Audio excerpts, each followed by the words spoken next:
하루도 조용할 날 없는 언론과 정치권 속에서 열불나는 여러분들 위해서 꼭 필요한 분입니다. 속사포처럼 빠르지만 시원한 말씀, 또 통쾌한 말씀 기대해보는 시간이죠. 최진봉 교수와 함께하겠습니다. 안녕하십니까? 자, 이번 주도 얼굴이 좀 좋은데 뭐 화나지 않습니까? 화나죠. 화나는 이슈 항상 있습니까? 항상 있네요. 항상 있습니다. 수요일마다 이렇게 화가 나시는 것 같아요. 매일 있어요. 수요일뿐만 아니라 매일. 이거 참 화를 내십니까? 매일. 아니 화가 날 일이 너무 많잖아요. 자, 그러면 이번 한 주 동안 가장 화난 이슈 어떤 이슈입니까? 너무 많은데 너무 그냥 많죠. 이거는 이제 화나기보다는 황당하다 이런 느낌이 들었어요. 네. 그제였나요? 어제였나요? 윤 대통령하고 둘이 만났잖아요. 어제. 저도 그거 당황스러웠습니다. 예. 그 테이블 앉은 자리. 그런 게 진짜 어떻게 보통 생각을 해보세요. 대통령이 대표를 만나는 거잖아요. 네. 여당 대표를. 그러면 비서실장은 누구 편에 앉아야 돼요? 대통령 쪽이나 뒤에 앉아요. 그래야 되잖아요. 예. 근데 한동훈 옆에 앉았어요. 예. 뭐 하는 겁니까? 그 표정 봤죠? 이렇게 딱. 이런 표정. 네. 보셨죠? 예. 상기된 얼굴에 예. 뭔가 훈시한 듯한. 뭐 하는 거죠, 대체? 왜 저러죠? 아니, 왜 저래? 지금도 검사 후배라고 생각하나 봐. 아직도 자기 밑에 일하는 후배. 그러니까 상황이 바뀌어. 저 봐요. 표정 봐, 표정. 표정도 그러고 손 딱 짚는 거 보세요. 아니요, 좋아요. 계속 저런 네. 계속 저 장면 아니었을 거 아니에요? 하필 왜 저 그렇죠. 장면을 공개를 한 거죠? 그렇죠. 그것도 저는 궁금해요. 또 하나 웃긴 게 뭔지 아세요? 뭐죠? 또 다른 사진 보면요. 옆에 사람이 지나가는 사진이 있어요. 예, 사진 찍혀 있어요. 본래는 그렇게는 하면 안 저기요. 돼요. 예, 요건데 저분이 누군지 모르겠어요. 경호원이라는 얘기도 있고 뭐 얘기가 있더라고요. 예. 일단 경호원이라면 그것도 큰 문제야. 아니 여당 대표가 뭐 위험한 인물이에요? 왜? 아니 면담을 하고 있는데 그것도 여당 대표와 대통령이 면담하는데 경호원이 만약 경호원인지 모르겠지만 네. 뭘 하시는 분인지 모르겠어요. 경호원이라면 그것도 웃기는 거예요. 경호원이 왔다 갔다 하는 거 말이 안 되잖아요. 그렇죠. 위해를 가할 인물이에요, 저분이? 네. 그거 아니잖아요. 그리고 그 많은 사진 중에 저 사진을 굳이 내보낼 이유가 있냐는 거예요, 제 말은. 이해가 아니 됩니다. 여러 사진을 찍었을 거 아니에요. 사진 보통 안 가보셨겠지만 나도 안 가봤지만 청와대 같은 데 가면 예전에 가봤어요. 아, 가봤어요? 예. 뭐 측근이야? 아니요. 예전에, 어쨌든 예전에. 사진이 빨리 그렇죠. 찍잖아. 다다다 예. 이렇게. 엄청 수백 장을 찍어요. 그렇죠. 그 중에 정말 골라서 내보내는 거잖아요. 굳이 저 사진을 왜 내보내냐고. 혹시 가능한지 몰라도 김건희에서 찍은 사진들이 저런 게 본 적 있나요? 없어요. 아주 막 귀하게 뭐 이렇게 막 이렇게 이런 찍은 사진 막 예쁜 아주 이쁜 그런 사진만 사진만 골라서 보내잖아요. 찍혔던 것 같은데 윤석열 대통령은 이상한 사진만 골라서 일부러 일부러라고 봐야 일부러라 그래야 돼요. 근데 어제 저 사진도 한동훈 대표를 완전히 무시하는 태도라고 보여지고 그 표정도 그렇지만 대화도 보면 완전 무시하는 거잖아요. 네. 뭐 내가 알아서 해. 네가 뭔데 이런 느낌이에요. 그래서 저는 진짜 대통령이라는 분이 네. 야 그래도 여당 대표잖아. 아무리 본인이 예전에 밑에 데리고 있던 후배 검사라 하더라도 지금의 직책을 인정해 줘야 되는 거 아닙니까? 근데 저렇게 막대도 되는 거예요? 전 한편으로는 뭐 직책도 직책이지만 김건희 여사를 자꾸 공격하는 거에 대해서 화가 나 있는 그런 그렇지. 느낌도 듭니다. 네, 화가 난다는 그 사진을 저게 누가 선별했는지도 궁금해요. 그렇죠. 하필 저런 사진을 누구였을까? 아니 그러니까 이렇게 생각하면 돼. 대통령실의 밑에 찍혀져 로고가 찍혀서 나온 사진이잖아요. 네. 그 사진 중에 김건희 여사와 윤석열 대통령을 비교해 보면 돼요. 그럼 네. 누가 정했을까? 정해서. 저희 집 추측. 같아요. 저희 집. 저도 찍은 사진이 많으면 저희 가족이나 저희 아내 위주로 많이 그럼요. 제 사진은 사라져 있거든요. 없어요. 없거나 아니면 이상한 표정 찍고 이상한 있거나 표정, 이런 거 있거나 그런 것만 나옵니다. 그런 느낌이 듭니다. 예. 이건 개인적 느낌이긴 느낌이고 하지만 추측입니다. 그렇게 돼서는 안 되겠죠. 그래서 네. 자꾸 얘기를 드리는 겁니다. 대통령을 우리는 선출한 거지 네. 딴 사람을 선출한 게 아니죠. 자, 국회 국정감사가 지금 한창인데 과방위에서 좀 놀라운 얘기들이 좀 나왔습니다.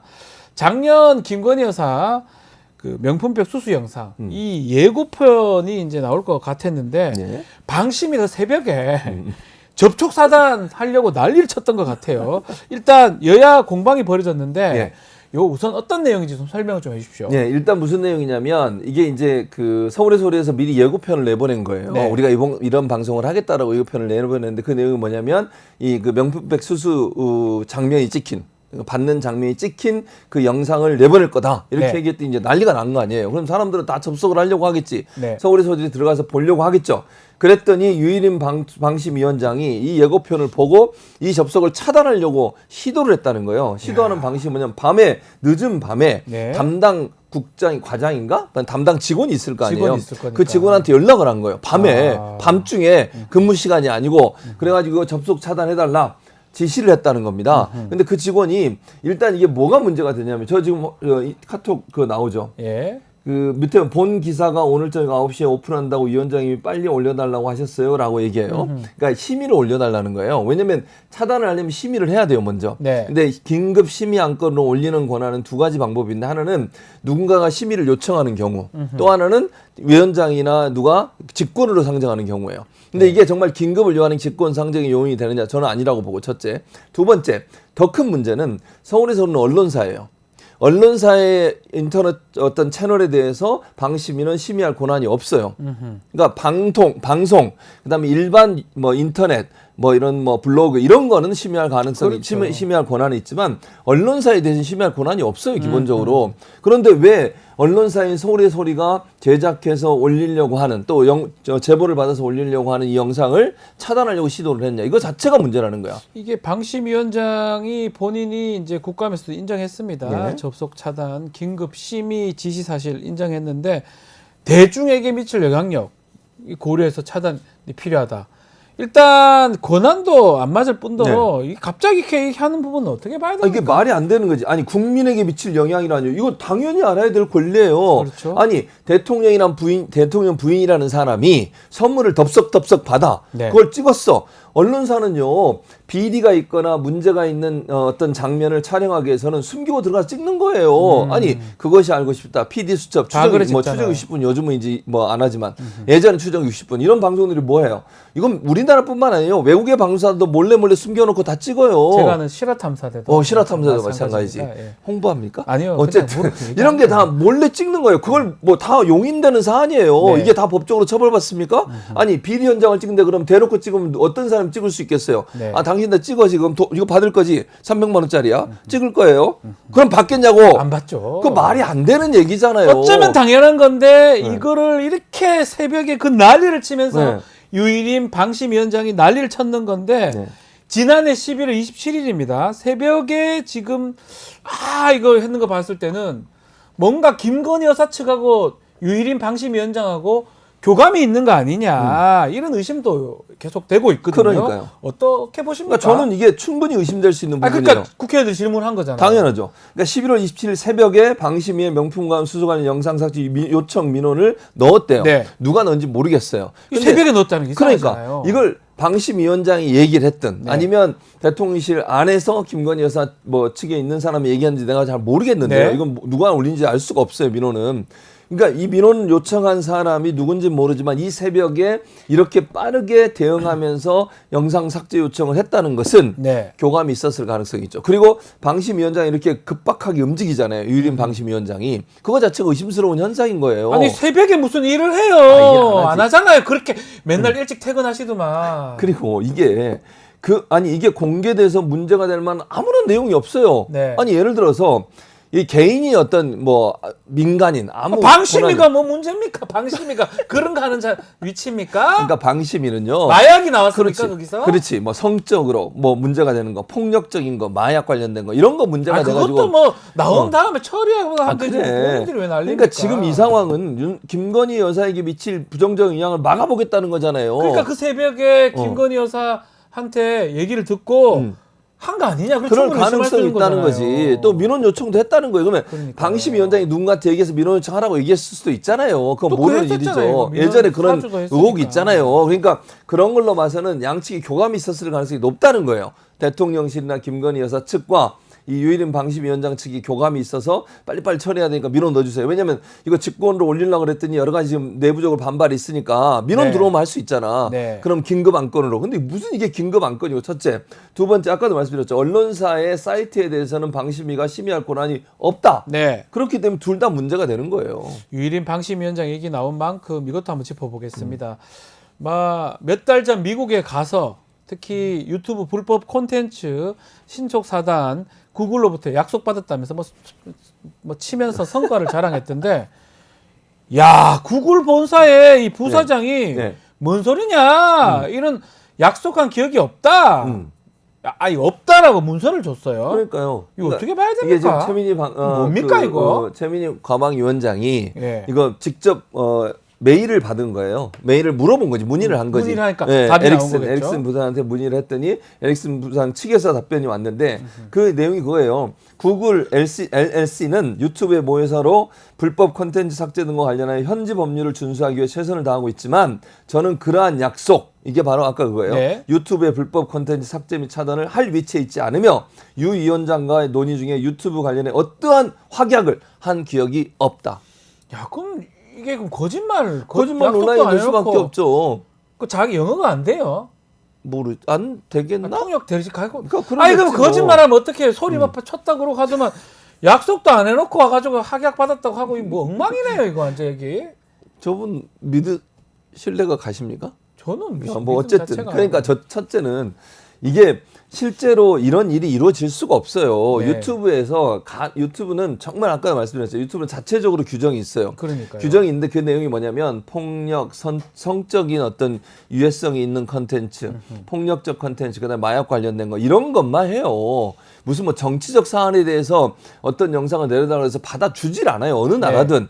그게 말이 됩니까? 그리고 아니 예를 들면 독재국가 같은 데서 자기 지도자 예를 들면 뭐 이런 사람들에 대해서 나쁘게 나온 영상 다 삭제하면 삭제해줘요? 그 말도 안 되는 얘기죠. 네. 그러니까 구글이 그런 것도 유튜브가 그런 거 가지고 받아들일 가능성은 1도 없어요. 전 왜 세계적으로. 거짓말 하냐는 거예요 제 말은. 그러니까 자기가 볼 때는 내가 뭔가 했다. 뭘 해? 한 거 없는데 했다고 보여주고 싶은 거지. 아유, 정말. 충성을 다해서. 그래서 두 번째로 또 됐잖아요.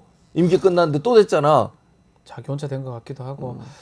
윤석열 정부 들어서고 나서 좀 눈에 띄는 게 영부인, 특히 김건희 여사 지키기가 자주 나오는데 문체부가 외신에 대해서는 보통 사실관계 오보, 정정 요청 이런 것만 하는데 김건희 여사 관련해서는 특이합니다.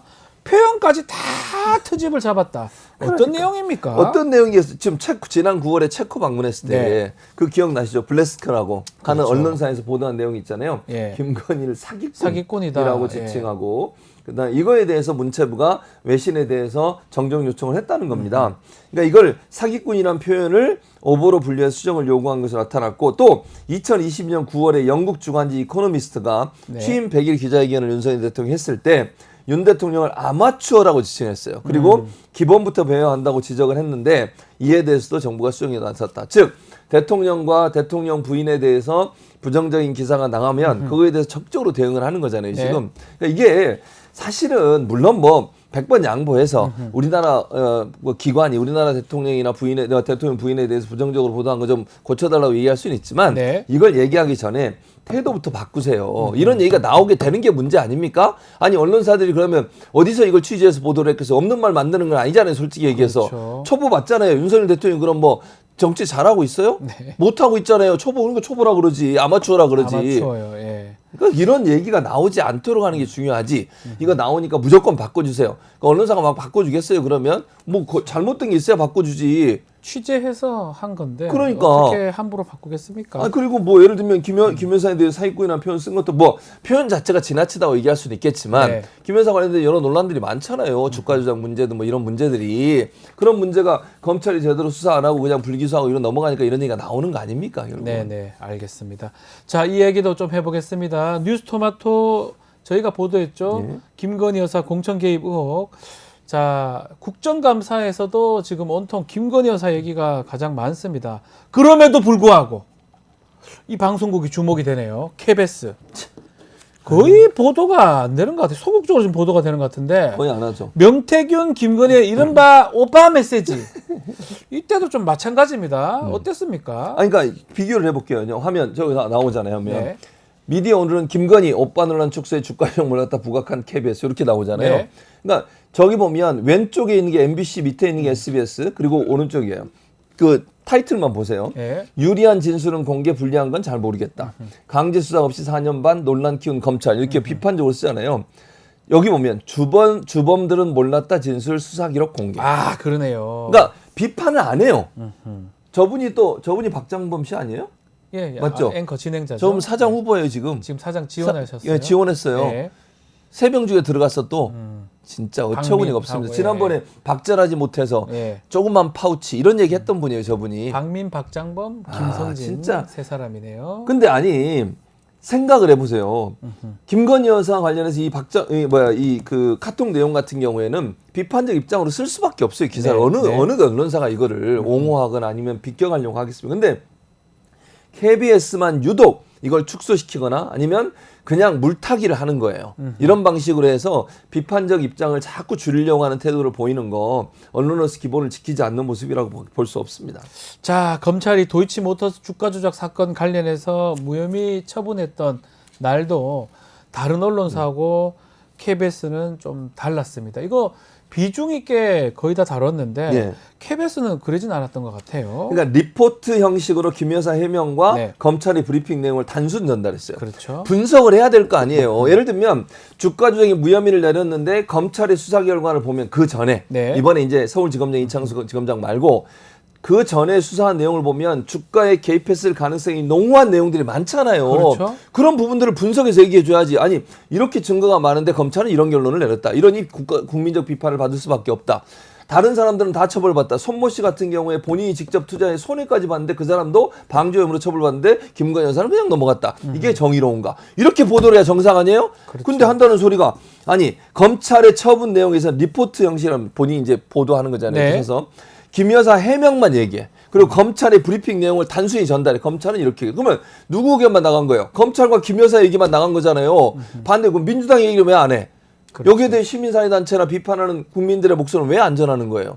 반대 입장을 전해줘야 될 거 아니에요? 거의 다 비판하지 않나요? 근데 제가 KBS만 안 한다니까? 거의 다 비판 다른 아니 언론 누가 봐도 기관은. 이상하잖아요. 아니 박지훈 변호사는 변호사 입장에서 이게 네. 맞다고 생각해요? 검찰이 이런 하나도 무혐의 처분이? 하나도 맞지 않다고 생각하고 네. 최소한 언론 기관이라면 잘못됐다라는 측면도 보도가 돼야 되는 것 그러니까요. 같은데 그걸 다 빼고 그냥 김건희 여사 해명하고 검찰 브리핑 요거만 두 개 단순 전달한다 그러면 이게 제대로 된 언론 기관이 할 수 있겠습니까? 예를 들면요. MBC, SBS 같은 경우나 JTBC 같은 경우는 이걸 집중 분석을 했어요. 네. 몇 곡지에 거쳐서 실제 개입이 됐는지 안 됐는지 손모 씨와는 어떤 차이가 있는지 이런 것들을 자세히 보도를 해줘야 되는데 KBS는 그냥 달랑 몇 개 안 해요. 그리고 그냥 넘어가. 그리고 검찰 입장을 대변해서 검찰이 이렇게 얘기했어요. 끝. 이거 뭐 하는 겁니까 대체? 그래서 지금 보면 MBC가 지금 사실은 경영진이 바뀔 수 있는 상황이었는데 가처분이라든지 법원에 아니면 지금 2인 결정, 방통 2인 결정이 다 지금 무효 내지 불법이 나오고 있습니다. 그것 때문에 막혔기 때문에 KBS 같이 안 된 거라고 봐야 되겠죠? 그렇죠. 그렇게 될 수밖에 없는 그럼 거죠. 결국은 정권이 원했던 게 이런 모습이네요. 당연하죠. 내가 원하는 사장, 경영진을 앉혀서. 앉혀가지고 자기가 원하는 자기 대로. 원하는 대로 기사를 보내고 언론을 예. 보내고 예. 그렇게 하면 유리하니까. 다만 MBC는 실패한 거네요. 그렇죠. 하려고 했는데 박문진 이사를 교체하는 과정에 법원이 스톱 이거 아니야 잘못됐어 라고 네. 얘기하면서 이사 교체를 못한 거예요. 왜냐하면 이사를 교체해야 사장을 바꿀 수 있잖아요. 바꿀 수 KBS는 곧 바꿔버렸고 이사를. 다 바꿨고요. 그러니까 이사를 바꾸고 나중에 KBS가 또 그 행정소송을 했어요. 좀 빨리 했었어야 되는데. 예. 근데 어쨌든 그래서 KBS는 이사가 바뀌는 바람에 사장이 바뀌게 됐고 MBC 대주주인 박문진은 바꾸려고 시도를 했는데 법원에서 브레이크를 걸어가지고 못하고 있는 상황이죠 지금. YTN은 민영화로 바뀌었잖아요. 그랬죠. 그래가지고 어떻게 됐습니까? 잘렸잖아. 나도 잘리고. 최근에 이제 YTN 잘린 사람 우리 짤짤이 쇼야? 뉴스를 보면 뭐 사실 비슷합니다. KBS랑 아니, 차이가 그러니까 없어요. 예. 기본적으로 네. 기업이 언론사를 소유하면요. 잘 네. 생각을 해보세요. 그러니까 언론사만 하는데 말고 다른 기업이 있는 데 있잖아요. 네. 건설사들. 지금 서울신문도 건설사가 인수했잖아요. 이런 언론사들은요. 자기 모기업의 방어수단, 뭐 공격이 들어오면 방어수단 하거나 이익을 대변하는 그런 역할을 하는 경우들이 많아요. 그렇죠. 그리고 기업이 언론을 하면 정권과 가까워질 수밖에 없잖아요. 기업 입장에 정권과 맞서가지고 뭐가 좋은 게 있겠어요. 그래서 공영 방송이 있어야 된다라는 그렇죠. 논리인데 맞아요. 자꾸 뭐 그걸 뭐 공영 그 방송을 노조 방송이다 뭐 그러고 노조 방송이 나아요. 이렇게 KBS 같이 이렇게 엉망으로 하는 방송이 노조는 나아요. 무슨 아니 노조 방송에 나는 그 논리를 이해를 못 하겠어. 그분들이 노조가 뭘 어떻게 한다는 거죠? 노조가 지금 뭐 힘이 노조가 있는데요? 무슨 힘이 있어요? 임명권 있어요? 뭘 하고 있는데 대체? 그냥 자기들 반대되는 네. 어떤 포인트를 잡은 것 같은데 네. 그 사장 얘기 좀 하면 KBS 지금 정권한테 유리한 방송만 지금 계속 하고 있습니다. 자, 사장이 박민, 박장범 말했던 그 박절한 박정범 앵커, 김성진 또 주간 세 사람이 지금 지원을 했어요. 예. 뭐 누가 돼도 뭐 비슷한 비슷했어요. 같은데 결론이 어떻게 내려질 것 같습니까? 뭐 유력하게 박장범 씨가 떠오르고 있다는 얘기도 있고요. 두 사람 박절하다 얘기해가지고 그렇죠. 야 사장 자리 가네. 아까 박절한 얘기했잖아요. 윤석열 대통령 단독 대담했잖아요. 네. 그때. 그리고 나서 박절하지 못해서 끊지 못했다. 그다음에 본인이 그럼 박장범 씨가 그랬어요. 조그만 파우치. 네. 그렇게 얘기하죠. 정의를 내려줘 버려. 그러니까 이런 식으로 인터뷰를 하는 사람 원래 인터뷰를 하는 사람은 좀 불편한 질문을 하는 기자는 불편한 질문을 하는 거예요. 그 자리잖아요. 아 그렇죠. 네. 듣기 좋은 질문하고 뭐 뻔한 질문하고 답변하기 좋은 질문하면 뭐하러 기자를 해. 그냥 홍보 담당관을 하든지 그렇게 하면 되죠. 홍보 수석을 하든지 가서 네. 기자라면 최소한 아니 그거 명품백 받으면 됩니까? 대통령 부인에서 그렇게 한 거 좀 사과하시죠라든지 그렇죠. 어떻게 생각하십니까? 국민들의 관점에서 봤을 때 그건 좀 문제가 있다고 보는데 어떻게 생각하십니까? 이렇게 물어야 되는 거 아니에요? 주가 조작 문제도 의혹이 많은데 왜 수사가 안 되고 있습니까? 대통령이 좀 적극적으로 나서 수사받도록 하면 안 되겠습니까? 이렇게 물어야 되는 거 아니에요? 당연하죠. 근데 그렇게 안 물어. 조그만 파우치. 자기가 뭔데? 그 저렇게 제가 KBS 사장하면 행복해집니까? 아유, 자기한테 뭐 대우해주고 아. 좋은 차 타고 다니고 월급 많이 받고 그래 좋을지 모르지만요. 예. 이게 인생의 오점이에요. 그렇게 될 기록이 것이다. 안 되겠습니까? 역사에. 자, 그래서 오늘인가요? 이 MBC 차장 임명 제청이 예정된 네. 날인데 결국 KBS 구성원 총파업 음. 하겠다 이 얘기를 했어요. 예. 지금 그런 상황이에요. 그러니까 총파업이 돌입을 했는데 이게 이제 2017년도에 파업하고 그 뒤에 네. 안 했었어요. 총파업을. 그래서 7년 만에 총파업을 하게 됐는데 그렇게 될 수밖에 없는 게 세 명이 다 아까 마지막 한 명이 김성진 방송 뉴스 주간은 전두환 전 대통령 호칭을 쓰라고 압력을 넣었던 사람이에요. 그래서 예. 논란이 되는 사람인데 어쨌든 그러니까 KBS 노조에서는 이 상황이 계속 누가 되든 이거는 박민의 방송과 별로 차이가 없을 거다. 네, 네. 그런 점에서는 막아야 된다는 생각으로 지금 총파업에 단행을 하기로 했고요. 참 힘들고 어려운 상황이지만 저는 꼭 그 KBS 노조가 이번 파업을 통해서 정의로운 방송을 만드는 일에 일조했으면 좋겠어요. 물론 노조원들 힘들겠죠. 파업하면 힘들어요. 네. 요즘은 이제 파업하면 월급도 안 주거든요. 급여가 없죠. 네, 급여도 네. 없어요. 그러니까 그런 상황에서 정말 또 이게 얼마나 오래 갈지도 모르고. 그러니까 방통위가 근데 또 하나 문제는 뭐냐면 이사회에서 이걸 선임을 하잖아요. 네. 그러니까 선임이라고보다 추천을 해요, 한 명을. 그렇죠. 그러면 이걸 방통위가 통과시켜서 대통령실로 넘기거든요. 그럼 네. 대통령이 임명하게 돼 있는데 KBS 사장은 네. 방통위가 지금 2명 구조잖아요. 예. 지금은 한 명이지 결국은. 그러니까 이 구조에서 과연 의결한 것이 맞느냐 하는 부분에 논란이 있어요. 네. 그렇기 때문에 이게 바로 될지 또 사장 선임 원천적으로 무효라고 하는 주장을 하고 있는 상황이어서 이건 좀 앞으로 논란이 될 것 같습니다. 만약 임명을 하게 되면. 임명을 하면 이게 2인 결정 자체가 지금 법원에서 다 지금 불법 무효가 나오고 있거든요. 근데 정정해야겠네. 네. 제가 말씀드린 것 중에 정정할 부분 뭐냐면 이 선임을 하는 사람들이 이사들인데 네. 이 이사들을 추천한 그러니까 통과시킨 사람이 2명의 방통위원이었고 그게 문제가 되는 그렇죠. 거죠. 근데 그 2명의 방통위원이 위법이라고 이번에 행정소송에서 1심이 나왔어요. 네. 그렇기 때문에 이거는 위법하게 임명된 이사들이 사장을 추천하기 때문에 그 자체가 잘못됐다는 거죠. 그렇죠. 그 부분이 지금 문제가 됐고 MBC 같은 경우는 벌써 그 전에 딱 끊겼죠. 그렇죠. 그렇기 때문에 못하게. 가처분도 받아들여졌기 때문에 아직까지 그 전임 방문진 이사진 또 이사장이 좀 있고 그래서 경영진이 지금 아직 안 바뀌는 그런 상황인데 아마 바뀌었으면 경영진 바꾸겠죠. 그럼요. 바꾸려고 바꾸죠. 했겠죠. 그러니까 뭐 이번에도 하려다가 또 시도가 실패한 그렇죠, 거잖아요. 실패한 거잖아요. 그러니까 이제 앞으로도 계속 그런 시도를 할 거예요. MBC가 네. 눈에 가시예요, 그 사람들 입장에서는. 네. 그래서 KBS는 그렇게 하고 싶은데 일단은 성공했는데 법적인 문제도 있고요. 또 KBS 구성원들이 총파업으로 대응할 수 있는 부분, 이 부분도 앞으로 좀 지켜봐야 될 것 같습니다. 자, 이야기 좀 해보겠습니다. 미국 국제인권단체 프리덤 하우스 2024년 인터넷 자유도 보고서 발표를 했는데요. 우리가 1년 만에 2계단 또 떨어졌네요. 네, 그렇습니다. 네. 한국 수용 전체 72개국에 대한 조사를 했거든요. 네. 72개국 중에 21위를 했는데 저는 이것도 높다고 개인적으로 생각하는데 어쨌든 1년 만에 2단계가 또 떨어졌습니다. 네. 그러니까 그 전보다 이 2단계가 떨어졌고요. 점수는 100점 만점으로 하거든요. 점수를 몇 66점. 과락 바로 위죠. 과락이 60점이잖아요. 과락도 조금 높네요. 네, 그 정도 점수예요. 2점이 줄었고요. 그리고 이제 보통 분류를 할 때 자유로운, 부분적 자유로움, 자유롭지 않음 세 가지로 분류를 하거든요. 네. 현재 이 프리덤 하우스에서는 한국을 부분적으로 자유로운 국가로 분류를 했고 예. 그 이유가 이제 특히 눈에 띄는 거죠. 결국 이유가 뭡니까? 부분적으로 자유로운 국가 이렇게 분류가 됐다는 건데 예. 그 이유가 뭐냐면 보십니까? 한국의 윤석열 대통령과 국민의힘 정당은 지난 4월 총선을 앞두고 네. 독립 언론에 대한 반대 캠페인을 정당하기 위해 가짜 뉴스라는 논리를 이용했다. 그러니까 가짜 뉴스라는 논리를 이용해서 독립 언론, 뭐 뉴스타파나 이런 데를 얘기하는 것 같아요. 제가 네. 볼 때는 그 언론사를 억압했다는 거죠. 네. 두 번째, 당국은 정부죠. 정부에 대해 비판적으로 보도해온 독립 언론 매체, 이 뉴스타파를 대표적으로 얘기하는 거예요.